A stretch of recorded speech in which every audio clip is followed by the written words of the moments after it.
After I finally bought my dream car, my girlfriend smirked. Nice. Now you just need a better girl. I drove off alone and realized freedom handles better than approval. I don't upgrade people to fit a vehicle. I choose passengers who respect the driver. After I, Jake, 31, finally bought my dream car, a brand new graphite Dodge Challenger, my girlfriend Megan, 29, smirked. Nice. Now you just need a better girl. Salespeople froze. 2 teens filmed, and she winked at them. He's drowning in loans, but horses under the hood cure insecurity, right? I took the keys, opened the coupe, and drove off alone. Out past Phoenix on the 10, it hit me. Freedom handles better than approval. I don't upgrade people to fit a vehicle. I choose passengers who respect the driver. That night Megan posted a TikTok. My boyfriend bought a car to replace a personality. By morning, dozens of comments and memes about small compensators. At work, Snickers in the hall. Public humiliation had a new director, and she loved the spotlight. I keep receipts. My loan is 2.89% APR, 60 months. Nothing reckless. I put $14,000 down from overtime and a side gig repairing HVAC units. Insurance dropped the premium after I submitted the defensive driving cert. VIN, policy number, binder, neat in a folder labeled Challenger, wedged beside my worn fluke multimeter in the hall cabinet. Megan called it the shrine, filmed it and captioned, "He alphabetizes masculinity." Her friends chimed in like a pit crew for insults. "Sell it before it depreciates your soul," one wrote. Another, "Trade it for therapy." Megan texted me a heart emoji plus a link to a pink steering wheel cover. "Lean in, babe." I answered with a single line, "Stop posting me." She replied with a laughing face and the screen record of my text, uploaded to her story with "control issues" stamped across it. I watched the view count climb past 1,000 like the tatch needle on a bad shift. So I made a list, not a revenge list. Boundaries. 1. Remove her from my insurance as a potential driver. 2. Revoke the spare key she kept just in case. 3. Audit shared subscriptions she stopped paying for. 4. Lock down my social media. Practical, not dramatic. At lunch, I swung by Ace, bought a tiny lockbox for the spare fob, and stashed it inside the attic hatch. I disabled passive entry. Petty? No, protective. That evening she arrived with a ring light and a script. "We're filming a boyfriend reveal with the car for my channel," she announced, already powdering her nose with my shop towels. I said, "No filming me." She tilted her head. "So you do have shame." I pointed to the driveway. "No filming my plates either." She laughed and read the number aloud into her phone like a raffle winner. I stepped between the lens and the bumper, took her phone, set it face down on the workbench and said, "Boundary." She hissed abusive at the rafters, gathered the ring light, and stormed out. 2 hours later came the group chat. Megan plus 4 friends labeled baddies. They accused me of isolating her from content. One sent a Venmo request for $75. Emotional damages plus oat milk. I declined with a note. No debts acknowledged. Megan DM'd a final flourish. A screenshot of my car on a Spot the Cheater page, cropped to hide our cul-de-sac but not the dealer frame. The comments crowded in again like tailgaters. I answered with paperwork. I emailed the dealer for a new plate frame, black, no branding. I ordered screw caps. I set my Instagram to private and purged posts with her face. I turned off tag approvals. I called my insurer and added a no permissive users note to the file. The rep said, "You'd be surprised how often this saves grief." I wasn't surprised anymore. Saturday, 7:12 a.m., doorbell. Megan stood there with a coffee carrier and her phone already rolling. "We're going to Cars and Coffee," she said. I wrote a caption. I held the door frame and said, "I'm going alone." She laughed without smiling. "You bought a 2-door to be alone?" I answered, "I bought a car to drive, not to audition." She pushed past me toward the garage, but I'd already pulled the breaker on the opener. Manual latch engaged. Her smile finally cracked. At 8:03 a.m., She posted a still from my porch camera. Me in gym shorts, her in lashes, a caption about controlling boyfriends hiding keys. I let the battery drain on my phone while I hand-washed the hood with a microfiber towel and a bucket of 2-cap Miguiar's Gold Class. When I finished, the sun was higher and my head was clear. I took a slow neighborhood loop. No music, just the muted thrum through the shifter. On the long straight by the canal, I didn't floor it. I breathed. Back home, I boxed the last of her things. Makeup caddy, thin gold anklet, a chipped ceramic fox, from the bathroom and set them by the door with a neat note. Pick up by Tuesday 6 p.m. I changed the Wi-Fi password and removed her profile from the Netflix that I pay for. I sent a final text. Stop filming me. Stop filming the car. Pick up your box by Tuesday. Delivered. Read. Typing bubble. Then her reply. If you won't be a team player, we'll play without you. I looked at the challenger, the folder, the list. Teams have rules. So do titles, keys, and doors. My rule now was simple: respect or distance. I turned the key safe to lock, slid the ladder back up, and waited for Tuesday. We met in Austin 3 years ago at my buddy Derek's barbecue. I was 5 feet 10 inches, 270 pounds. She monologued about Barton Creek hikes she never took. At first it was fun. Queso, patio beers, late movies. Bills split evenly, no drama. Until the tiny tips. Get a salad. Park farther, we'll walk. You'd look better in something less budget. Comments like gnats. You sweat, you miss, you pretend you didn't feel the bite. For Christmas, she handed me a trainer certificate, folded into a card with a cartoon barbell. We'll make you presentable by summer, she said, kissing my cheek like a trainer clocking in. I thanked her, then didn't use it. My body's my call. I fix what I decide to fix. She chilled for a week, then pivoted to public jokes. At a bar with her friends, Jake's like a Prius, economical but boring. Laughter, clinking ice. I smiled, logged it. At Derek's 31st, she grabbed the karaoke mic.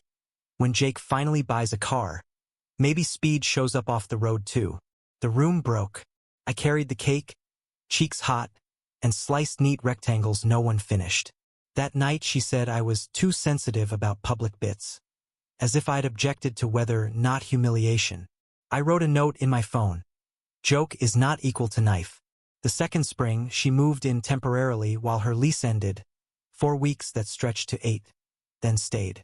She brought a ring light, 10 acrylic bins, 2 hair dryers, and a cat she refused to litter train. My spare key turned up on her lanyard. Convenience, she said, and recorded a move-in haul, featuring my bath towels as if they were hers. I asked her to blur the house number. She said, it builds authenticity. Money shifted. She started forgetting her half of utilities with a breezy, just Venmo request me. I did. The requests went pending under a skyscraper of emojis. When I pressed, she'd send $20 and a heart. For gas, babe. My Amex carried Netflix, Hulu, DoorDash orders I didn't place, and a $118 collagen gummies refill. Health is wealth, she sang, filming a flat lay on my cutting board like it had signed a content release. Then the car talk began. She sent me listings at 1 a.m. Chargers, Challengers, even a Mustang convertible, for my brand. I said I'd buy when I wanted in cash down, after my HVAC side jobs finished paying off the student card. She called it scarcity mindset. I called it arithmetic. She posted a reel about men who fear abundance over footage of a dealership lot. Comments poured in. I poured concrete footers with Derek the next morning and didn't reply. The following month, she introduced the team account idea. Everything's ours, she said, sweeping her hand over my toolbox. The crock pot from my mom, my one good suit. I said, ownership is not a vibe, it's paperwork. She smirked and asked if I was allergic to commitment. I printed a basic budget instead: columns, due dates, what I pay, what she pays. She added doodles of $ hearts and never signed it. Red flags rolled like tumbleweeds. She set my phone's Face ID on her own face in case of emergency, then borrowed it during a meeting to check the weather, and responded to 2 female clients with we language. I changed the passcode. She called it secrecy. I added two-factor to bank logins. She called it paranoia. The more I locked doors, the more she staged a parade outside them. Her friends, the baddies, backed her at volume. What's yours is hers. Read the room, one said over mimosas I paid for. Another called my Excel sheet financial abuse, which was new, math as a slur. I printed receipts anyway. APS, $137.41. Cox, $84.93. Water, $52.16. Her Venmo pending, 3 separate months, $275 total. She filmed the stack and captioned it, Jake's binder of red flags, then DM'd it to a snark subreddit. The upvotes felt like strangers leaning over my fence to judge my lawn. We fought quietly, then loudly, then in whispers through clenched teeth. I kept suggesting counseling. She kept suggesting branded collabs. When I bought a used Bowflex from a neighbor for $150, she filmed my first workout and layered in a fart sound. Viral, she warned, means ruthless. I replied, healthy means respectful. She rolled her eyes and asked whether we could drive to a dealership, just to sit in seats. I said no until the day the overtime check cleared and the rate dropped. Then I went alone and bought the car on my terms. Her insult in the showroom was a late-stage flare, not the first spark. The Challenger wasn't about horsepower. It was about choosing what I stand next to. Megan looked at my choice and saw content. I looked at hers and finally saw the pattern. So when the internet laughed, I didn't argue with strangers. I went quieter, sharper. I made folders. I drew lines. I answered team with totals due, answered abundance with paid principal, answered presentable, with a morning run and a silence she couldn't monetize. The red flags hadn't been small. I'd just been busy folding them into laundry. At the Tempe desk, the finance guy slid the final page across. I signed J.A. Martinez. 2:41 p.m. Pen squeak loud as a belt slip. Megan held her phone vertically like a scalpel. Streaming the ceremony of entering the 30 crisis, she told 312 viewers. I said, stop. She whispered, the algorithm matters more, babe, and angled the lens toward my signature like it owed her rent. I turned my palms up to the salesman, a silent apology. He shrugged and pushed me the key fob in its little felt pouch. Freedom fits in cheap fabric. Back home, I boiled barilla and brown turkey with a dash of smoked paprika. Megan leaned on the counter as if auditioning for a cookware ad. I invested 3 years, she said, tapping her gel nail on my ceramic spoon rest. You finally look decent. It's my time to level up. I'm seeing Trevor. He's got a boat on Lake Travis. I turned off the gas, slid the pot to a cold burner, and said, pack your stuff. She tried a soft pivot. We can collaborate on the breakup. It'll play. Then went hard. You'll never find someone like me. I picked up the makeup caddy, the ring light, and the fox statue, bagged them in contractor trash bags, and set them by the door. That's the point. At 9:18 p.m. she hit upload. The smear faucet opened. Controlling, financially abusive, in debt, weaponized Excel. She clipped my pack your stuff to sound like a threat. Coworkers forwarded reels at 7:02 a.m. Slack lit with steering wheel emojis and a gif of a tiny violin. I documented screen records, URLs, timestamps, IP hints from her link shortener stats. Folder/evidence/smear. Subfolders by platform. I called HR at 10:11 a.m. and filed a reputation harm via partner content ticket, #TKT 78421, with links and a short memo. Private citizen, non-public role, targeted misrepresentation. HR said they'd note it and counsel discretion to the snickering pair in marketing. I printed the ticket and added it to the binder behind insurance and VIN. Then I made moves. Removed her as emergency contact, swapped the ADP beneficiary back to my sister, changed my email recovery numbers. I called State Farm and had them flag no permissive users. The rep said, understood. I messaged my bank, remove saved devices, force logouts. I exported my Instagram data, then private the account. Paper over panic. Megan escalated. On her live, she panned past my driveway, framing the Challenger and the hibiscus planter, and asked viewers to pray for men who hoard assets. Comments asked for my address. Someone guessed, 2 streets off. My porch light flickered like a heartbeat. I filed a non-emergency report online. Tempe PD case hashtag 25-31082. Attaching clips and the frame where my house number reflected faintly in her lash compact. I wasn't seeking arrests. I wanted the paper trail. Trevor made an entrance. A DM from a ghost account with a wakeboard in the avatar. Take care of Princess, it read.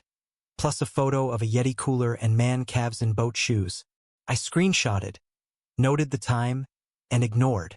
At 11:47 p.m., a burner tip email arrived claiming Megan had access to my garage keypad. I changed the code from 1979 to 4526 and killed the exterior pad with the breaker. I slid a dowel into the side gate like a low-tech firewall. She attempted an ambush return. Text, 1:14 p.m. Coming by to collect my energy and the fox. My reply, pickup window Tuesday, 6 to 7 p.m. Only. Recording in progress. I set the box on the porch bench, turned on the porch cam, and taped a simple sign, no filming on property. She arrived at 6:32 with 2 baddies and a tripod. I stepped out with a printed page. Consent to film. Denied. Arizona is a one-party consent state. My party says no. She read it like it was in Greek, then announced to her stream, he's hiding again. I pointed to the sign, lifted the box, and placed it on the hood of her friend's Corolla, so no one had to set foot past my brick line. She called me performative. I said, boundaries are choreography. The next morning my tires looked low. I checked with a gauge. Fronts down to 20 psi, rears to 18. Not slashed. Unscrewed caps, slow bleed. The porch cam caught nothing. The driveway cam caught a shadow. I set alerts, bought tamper-proof caps, and logged the incident. Pressure drop. No puncture. Possible prank. I booked a tire rotation anyway. $74.99 at 1:30 p.m. Keep machines healthy. Keep story straight. At work, Derek rolled his chair over. You okay? I said yes and showed him the binder. Titles versus possession, HR ticket IDs, text summaries. You building a case? He asked. No, I said. I'm building a spine with receipts. Megan's last swing that week was a debt confessional, real citing numbers that weren't mine. I posted nothing. I sent a single group text to family and 2 close friends. If you see content about me, it's curated fiction. Direct questions to me, not the internet. Then I went for a pre-dawn run. Slow, steady. Came back, made eggs, and watched the sun hit the hood just right. A soft gradient over graphite. The smear tried to be weather. Weather passes. I logged. I tightened. I drove to work with the window down and the binder on the passenger seat like a quiet witness. 2 weeks later, she crossed the line. HR pinged me. Subject, external complaint re. Jake Martinez. Megan had emailed my Chandler office alleging I threatened her after the breakup.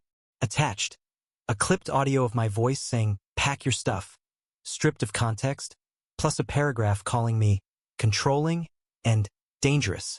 Same hour, she posted that I cheated with a trainer, bought the Challenger with money I owe friends, and gave her an infection. I just cleared a full medical for insurance, clean labs, clean swabs, date stamped the week before. Fiction had stepped over into defamation. At lunch, I opened my emergency card portal and found 4 charges post-breakup. Oxbow Bar and Grill, $182.44. Lakeside Social, $391.08. Boat Shed Fuel, $268.70. And an Instagram shop, Trevor's Wake Company, $3,657. All overnight of the Lake Travis boat brag.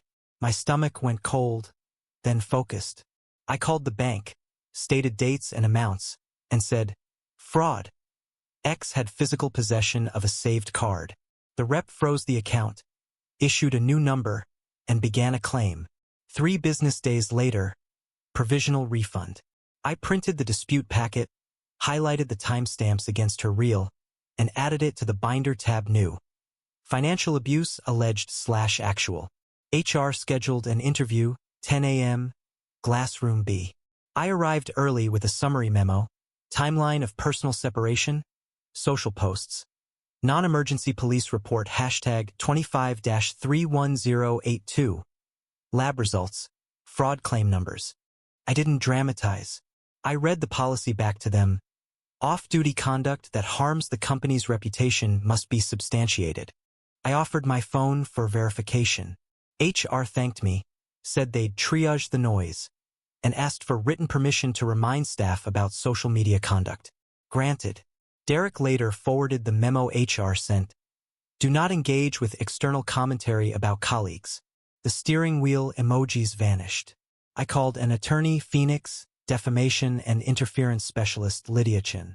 Her intake was clinical. Truth is a defense. Opinion is protected. Statements of fact that are false and published with negligence or malice are actionable. Screenshots. I emailed the folder. 30 minutes later, she called. This is not hot takes. This is cataloged falsehood. We start with a cease and desist. Retainer. $2,500 on card. Worth every digit. By 4:06 p.m., Lydia had a letter drafted. Demand to remove posts within 14 days. Retract publicly on the same platforms. Cease contacting my employer. Preserve all evidence. And stop accessing any of my accounts or devices. It cited specific statements. Cheated with a trainer. Owed friends. Gave me an infection. Threatened me. It included the lab report number and the fraud claim IDs. It warned of claims for defamation per se and tortious interference. We served it by email and certified mail to Megan and, strategically, to Trevor, named as a participant. Her reply wasn't silence. It was a real, not letting an abuser silence me. With a green screen of Lydia's letter behind her and a caption, lawyer intimidation doesn't work on truth. Perfect, Lydia said, malice and publication on record. Comments poured in, half rallying, half skeptical. I stayed silent and kept gathering. Monica, our mutual friend with a low tolerance for nonsense, messaged me privately. You didn't hear this from me. Then screenshots. Megan in the baddies chat, typing, I'm making him an example. Let him cry without his canned car. Plus, send me any story I can stitch. HR always caves. Another. If he sues, we'll say we felt unsafe. Mask off. I forwarded to Lydia, who replied within minutes. This goes into the litigation hold letter. Also supports actual malice. Trevor slipped too. He messaged Derek from his main account. Wakeboard header, UT sticker. Tell your boy he's cooked. Derek, saint that he is, replied. Anything else you want to put in writing? Trevor added 3 laughing faces and a screenshot of Megan editing captions in CapCut.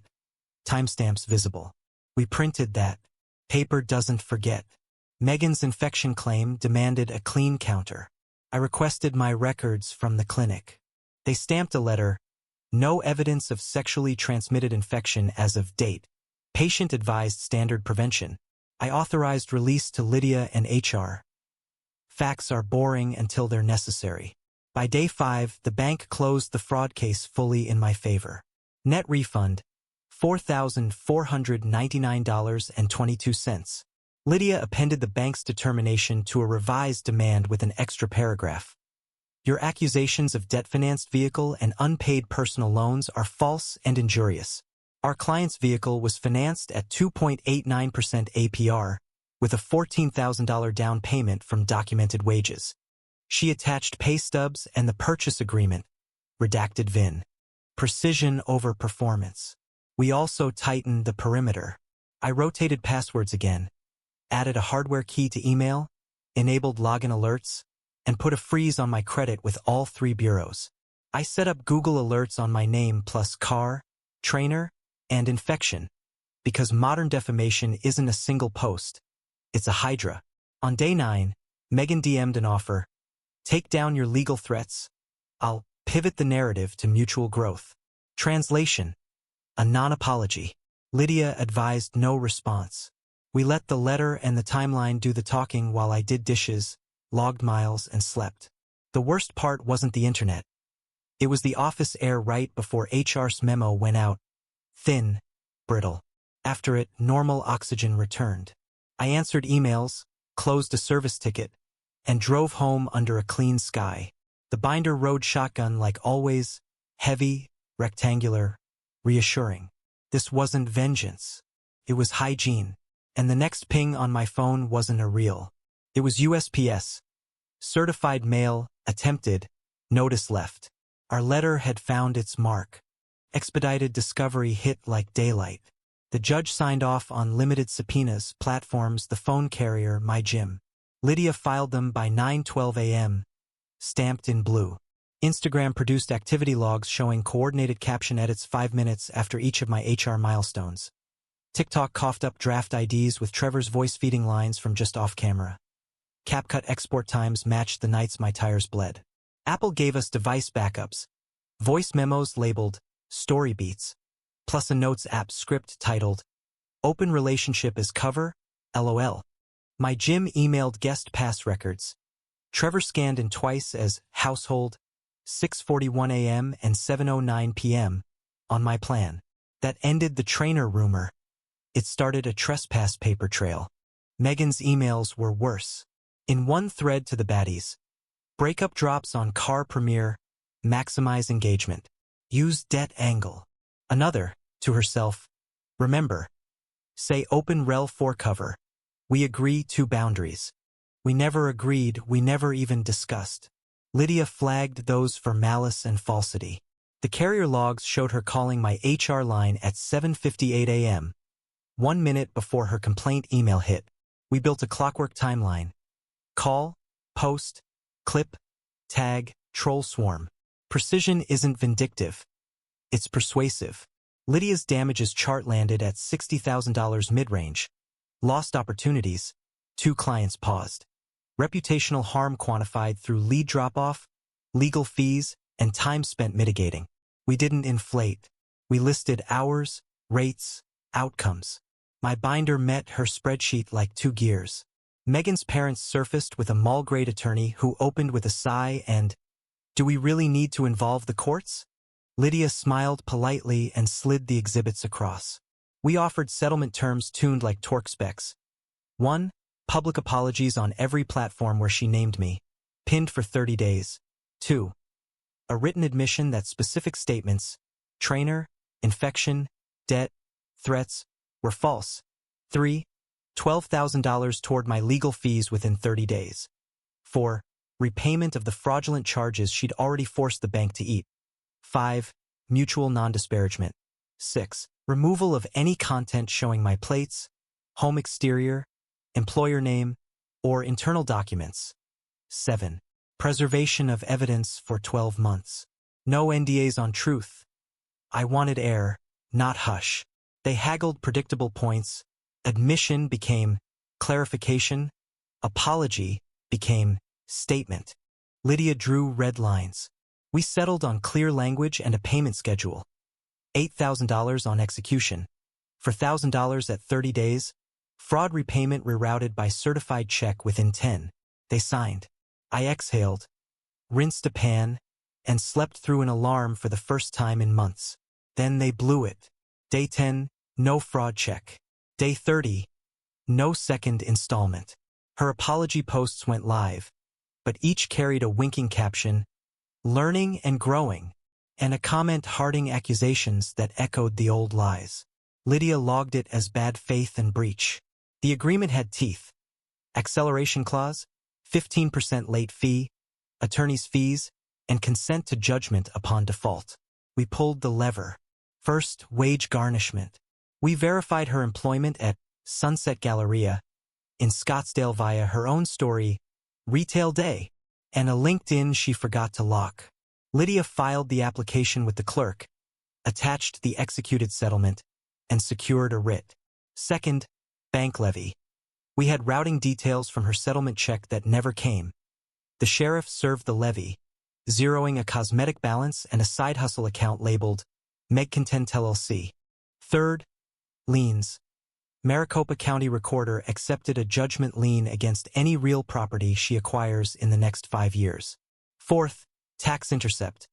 The consent judgment allowed us to notify the Department of Revenue. If she gets a state refund, it reroutes. Process service needed choreography. Sunset Galleria opens at 10 o'clock.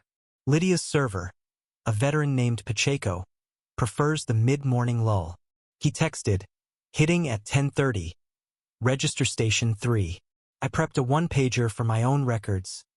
Date, time, documents, photographs. Not to gloat, just to finish the line we drew. Megan wanted a show, we changed the venue to legal. The morning of service, I woke at 5:40, ran 3 miles, ate eggs, and placed the binder on the passenger seat like always. I checked the tire caps, confirmed no slow leaks, and wiped dust off the dash. At 9:55 a.m., Lydia called. "Remember," she said, "we're not punishing, we're executing an agreement." I answered, "Paperwork, not payback." We were aligned. At 10:28, Pacheco texted a photo. Megan in a navy smock beside a display of discounted sunglasses, frozen mid-scan as he held the packet out. Timestamp, 10 hours 31 minutes and 14 seconds. He wrote, "Served." The word felt clean. Consequences had finally put on a name tag. Megan tells anyone who listens that I'm harassing her with lawsuits. Reality. I'm enforcing a contract she signed with a digital pen and a flourish emoji. Consequences aren't harassment. They're math with signatures. Lydia keeps me focused. Document, file, breathe. Each court date is a torque spec. Tighten, don't strip. Trevor blocked her months ago. The upgrade sank without a trace. His last public post is a sunset over a boat slip with the caption "Lesson learned." I didn't comment. I exported a PDF of the settlement timeline, added the day he vanished, and filed it. Not because it matters legally, but because narratives like clean lines. The engine idles better when the plot does too. At work, my comm paid off. Security tightened protocols after her mom burst into the lobby waving a printed reel and demanding to see Jake from accounting. I'm not in accounting. The front desk called security. Security called HR. HR called me with a quick heads up and an apology I didn't require. The incident log is 3 sentences long and ends with "party escorted out." My manager asked if I needed time. I said, "I need deadlines." He nodded, pushed a ticket my way, and later added a line to my review. Maintains professional boundaries under external pressure. I took the compliment like a receipt. Filed, appreciated, not defining. Outside the office, I changed my mornings. I joined a dawn hiking group that meets by the trailhead at 5:55. Headlamps bobbing like quiet metronomes. First day I showed up, a woman in a gray cap said, "You Jake," and handed me a spare hydration tablet. Amy. She shows at 6 o'clock, ties her laces without commentary, and moves at a pace you have to earn. No ring light, no slogans, just footholds and breath. After a week, coffee at a food truck by the canal. 2 Americanos, 2 separate taps of cards, 1 laugh when a dog tried to steal my muffin. She never reached for my phone, never narrated my life for strangers, never suggested content. The dream car isn't about status. It's about trajectory. The Challenger sits in the garage like a promise I made to younger me. Keep going. I still baby the paint. Still keep the folder labeled Challenger, VIN, policy, service slips. But I don't stare at it the way I did the first week. I drive it. I let it inhale the long straight near the canal and exhale at speed limits. Freedom stays in its lane without getting cut off. Megan's narrative keeps stalling. When she claims I'm ruining her financially, the clerk records summarize: consent judgment, default, garnishment, levy. When she posts that I won't let her move on, the timestamps show her tagging me first. When she floats bankruptcy as a shield, Lydia emails a primer. Certain defamation judgments, malicious, willful, don't discharge easily. We're not threatening. We're explaining the road signs. Derek checks in on Tuesdays like clockwork. Binder still riding shotgun? I tell him sometimes it rides in the trunk now. He grins. I sold the Bowflex to a grad student and put the cash toward hiking boots with real tread. My evenings are quiet. I meal prep, stretch my hamstrings, scrub brake dust from the wheels, and angle the porch camera lower, just in case. The neighborhood cats have accepted me. One sits on the Challenger's hood when it's cool and dismounts with dignity when I clap. Amy and I build something without announcing it. She asks about the car once. I answer with numbers, not a flex. 2.89% APR, $14,000 down, payment solid. She nods and asks which trail has shade after 9. When I suggest the North Ridge, she says, "I'll bring oranges." I don't hear a subtext. I hear logistics. It's refreshing like cold metal on a July wrist. If Megan tries to nuke this with paperwork, we'll answer with paperwork. If she doesn't, quiet will do its work. The breach filing sits in my calendar for 10:30. A simple confirmation ping. I lace up, toss a microfiber towel into the trunk, and check that the spare fob is still in the lockbox above the attic hatch. The house hums at its normal volume. The binder stays home for once. Trails don't hike themselves. I lock the door, thumb the garage button, and let morning spill across the graphite. The engine turns over, steady as a heartbeat. People ask if I regret buying a car that became a lightning rod. I don't. I regret giving a passenger the wheel. I don't retrofit people to a car. I choose passengers who respect the driver. Seats in my coupe are limited by design. One beside me, one behind, both earned. When I pull onto the road, the horizon is the same as it was before the show. Long, unbothered, mine. The rest is paperwork and miles.